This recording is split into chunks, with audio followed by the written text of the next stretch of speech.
Halo, selamat pagi pemirsa. Izinkan kami kembali menyapa Anda pagi ini dengan serangkaian berita terpilih dalam negeri. Dalam Kilas Nusantara Pagi edisi Kamis 20 Januari pukul 9 waktu Indonesia Barat bersama saya Helmut Timothy. Mari kita langsung ke sirkuit Mandalika. Di sana ada Gubernur Jawa Timur Khofifah Indar Parawansa yang mengantarkan pembalap Mario Suryo Aji untuk melakukan sesi latihan menjajal lintasan sirkuit kebanggaan Indonesia itu.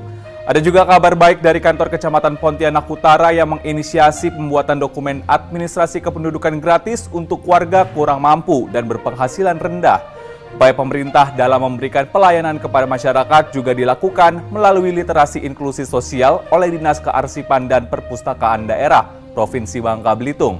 Dengan proses transformasi perpustakaan daerah kini tidak hanya sebagai wadah baca tulis belaka. Dan berikut rangkaian video selengkapnya untuk Anda.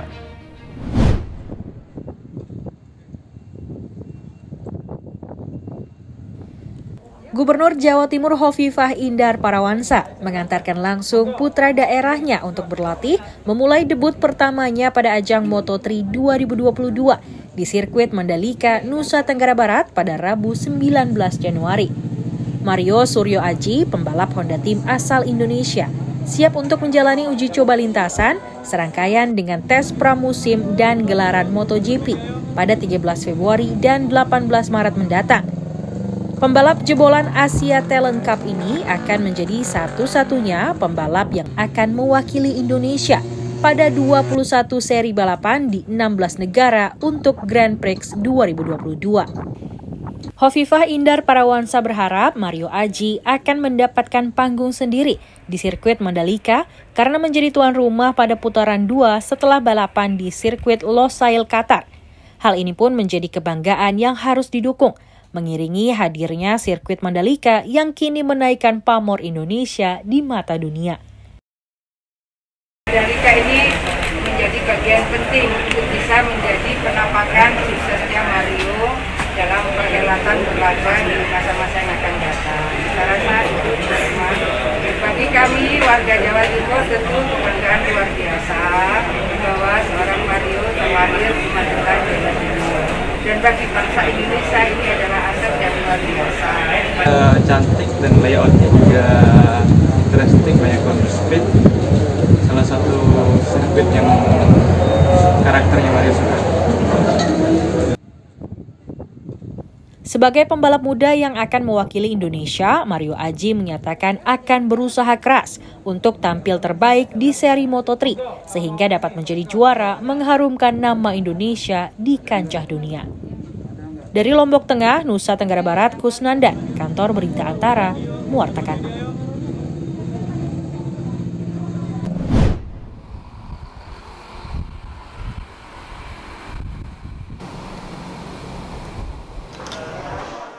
Pembuatan seluruh dokumen yang menyangkut administrasi kependudukan secara gratis dengan sasaran utama warga kurang mampu dan berpenghasilan rendah digelar oleh kantor Kecamatan Pontianak Utara pada Rabu 19 Januari. Kegiatan yang telah dimulai pada semester 1 tahun 2022 tersebut sebagai bentuk dukungan program prioritas pemerintah terkait rencana pembangunan jangka menengah nasional yang terintegrasi dengan data parsial. Camat Pontianak Utara Dini Eka Wahyuni mengatakan proses pembuatan dokumen akan dikawal secara ketat oleh satuan kerja terkait sebagai bentuk antisipasi terjadinya pemanfaatan dari pihak yang tidak bertanggung jawab. Kami akan menginisiasi suatu kegiatan yang bersifat fasilitasi pembuatan dokumen administrasi kependudukan khusus bagi masyarakat miskin yang dibuktikan dengan kartu kepesertaan program-program pengentasan kemiskinan seperti kartu keluarga sejahtera atau KKS, kemudian kartu PKH, program keluarga harapan, KIP, kartu Indonesia Pintar, dan kartu Indonesia Sehat. Dini menambahkan kegiatan yang pelaksanaannya sedang berproses saat ini juga sebagai wujud peningkatan pelayanan prima kepada masyarakat. Karena data akurat merupakan salah satu solusi penanggulangan kemiskinan di Indonesia.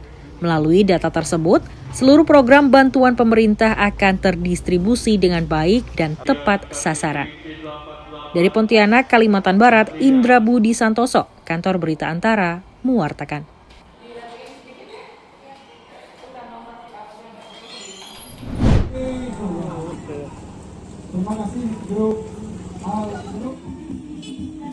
Perpustakaan Daerah Kabupaten Bangka, Provinsi Bangka Belitung bertransformasi menuju perpustakaan berbasis inklusi sosial sebagai upaya pendekatan pelayanan dalam meningkatkan kualitas hidup serta kesejahteraan masyarakat pengguna perpustakaan. Hal tersebut diungkapkan Kepala Dinas Kearsipan dan Perpustakaan Daerah Mina usai peresmian gedung perpustakaan baru di Sungai Liat, Bangka, Rabu 19 Januari. Menurut Mina, perpustakaan daerah tidak hanya sebagai wadah baca tulis saja, namun juga dapat memfasilitasi masyarakat dalam mengembangkan potensi.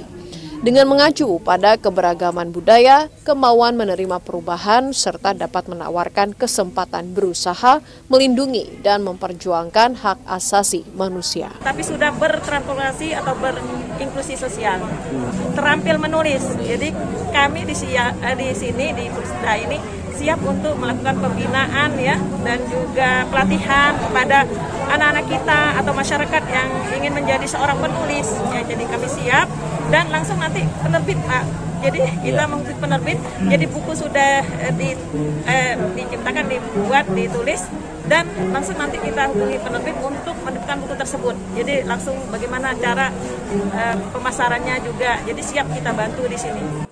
Transformasi perpustakaan berbasis inklusi disambut baik Bupati Bangka, Mulkan, yang hadir dalam peresmian. Menurut Mulkan, keberadaan perpustakaan serta fungsinya yang tidak hanya sebagai wadah baca tulis ini harus disosialisasikan ke masyarakat luas. Melalui referensi buku-buku yang ada di perpustakaan kita inilah yang nanti akan meningkatkan terutama wawasan dan ilmu pengetahuan kita terhadap apa saja yang terdapat di dalam buku tersebut. Kita harus banyak gemar membaca, karena dengan membacalah bahwa kita akan mendapatkan terhadap wawasan dan ilmu pengetahuan.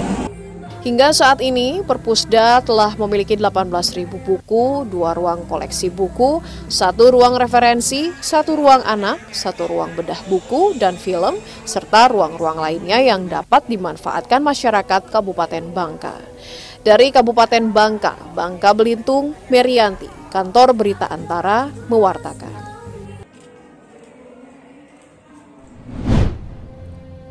Pemirsa, tingkatkan terus budaya literasi dengan cara membaca berbagai macam buku guna menambah ilmu pengetahuan Anda.